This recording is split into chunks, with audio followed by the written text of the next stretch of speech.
మహా ఒప్పందాలపై అస్తంపాటి ఆరోపణలకు కౌంటర్ ఇచ్చారు మంత్రి హరీష్ రావు. రాష్ట్రానికి మేలు జరిగే పనులపై అనవసర కామెంట్స్ చేయొద్దన్నారు. గతంలో కాంగ్రెస్ చేసుకున్న ఒప్పందాలను ప్రస్తావించిన హరీష్ 10 ఏళ్ల పాలనలో ఏం చేశారని గుస్సా అయ్యారు.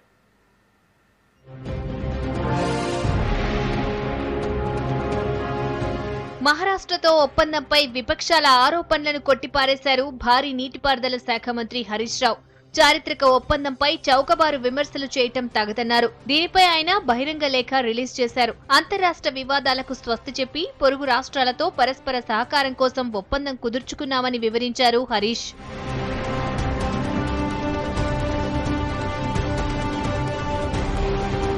"2012లో కుదుర్చుకున్న ఒప్పందంతో తుమ్మిడిహెట్టి దగ్గర బ్యారేజ్ నిర్మాణం ఎందుకు జరగలేదని కాంగ్రెస్ నేతలను ప్రశ్నించారు హరీష్ రావు. కేంద్రంలో, మహారాష్ట్రలో, ఇక్కడ మీ ప్రభుత్వం అధికారంలో ఉన్న తుమ్మిడిహెట్టి ఎందుకు కట్టలేదన్నారు. ఇక 152 మీటర్ల ఎఫ్ఆర్ఎల్ దగ్గర బ్యారేజ్ నిర్మాణానికి మహారాష్ట్ర ప్రభుత్వాన్ని ఎందుకు ఒప్పించలేకపోయారని లేఖలో ప్రశ్నించారు హరీష్. ఇదే విధానంలో కాలువల డిజైన్లు పూర్తి చేసి కాంట్రాక్టర్లకు పనులు అప్పగించిన కాంగ్రెస్ మహాసర్కార్ను ఒప్పించడం ఎందుకు మర్చిపోయిందని ప్రశ్నించారు.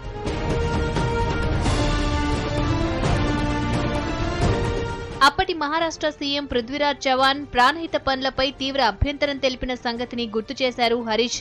అప్పటి విషయాలను పక్కనబెట్టి ఇప్పుడు టీఆర్ఎస్ సర్కార్పై విమర్శలు చేయటం ఎందుకన్నారు హరీష్. 2012 మేలో కాంగ్రెస్ సీఎం కిరణ్ కుమార్ రెడ్డి మహారాష్ట్రతో చేసుకున్న ఒప్పందాలను, ఇప్పుడు తమ సర్కార్ కుదుర్చుకున్న ఒప్పందాలను లేఖలో వివరించారు మంత్రి హరీష్. 6 గోదావరి ప్రాజెక్టులను ఒకే గొడుగు కిందికి తెచ్చిన ఒప్పందం, కేవలం ప్రాణహిత చేవెళ్ల ప్రాజెక్టు కోసం మాత్రమే చేసుకున్న ఒప్పందం ఒక్కటెలా అవుతోందో కాంగ్రెస్ చెప్పాలన్నారు హరీష్. అటు మేడిగడ్డ బ్యారేజ్ విషయంలో మహారాష్ట్రను ఒప్పించిన విషయాన్ని గుర్తు చేశారు. ఇచ్చంపల్లి ప్రాజెక్టు పూర్తయి ఉంటే తెలంగాణకు సాగునీటి కష్టాలు తీరుండేవి కావా అని ప్రశ్నించారు.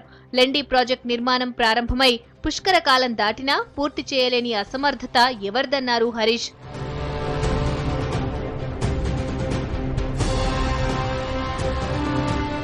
రాష్ట్ర ఆవిర్భావం తర్వాత సాగునీటి ప్రాజెక్టుల విషయాల్లో ప్రభుత్వం తీసుకుంటున్న చర్యలను వివరించారు.